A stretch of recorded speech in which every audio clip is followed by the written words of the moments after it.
Viking Age has never been more popular. And we admire many of the virtues of the Vikings. Their strength, their honor, and their courage. But would we really like to live in a society where those were the main values that shaped the culture? I'm now in Borre, which is on the shores of the Oslo fjord. And every summer, people gather here to celebrate and to remember the Viking Age. People come to sell their beautiful crafts. They wear Viking clothes, sleep in Viking tents, forge iron, and tell the ancient stories of heroes and gods.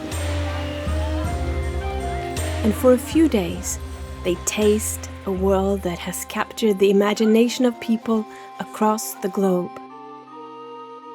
They get a sense of how it was to live when the Nordic people rowed their boats across vast oceans to rob, violate women, and conquer lands.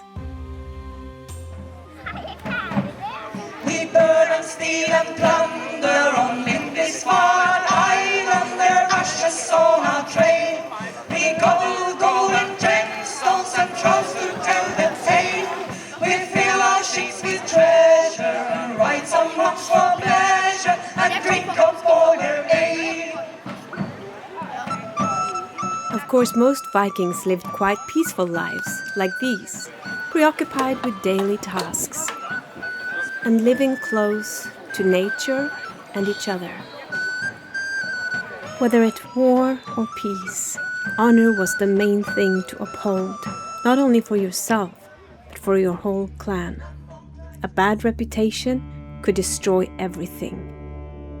The need to restore honor through revenge sometimes resulted in a cycle of violence and blood feuds that could last for generations.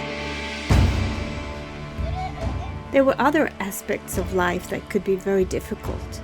If you were born a slave, your body belonged to someone else, and there was no law against beating, molesting, or killing you.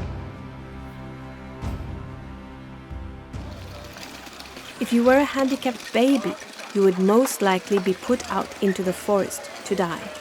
There was no law against forced marriage, and only women were expected to be faithful. It was a hierarchical society with few rights. The Norse believed that their fate was already decided. Still, they sought the gods' favor through sacrifices. Usually animals, like horses. Sometimes, according to historical records, even human beings.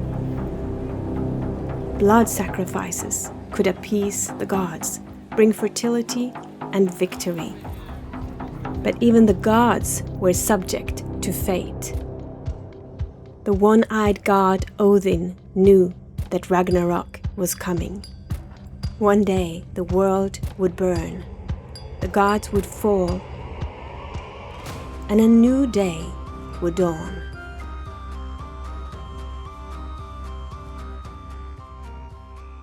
That day had already sent its first rays over the fjords of this country early in the Viking Age.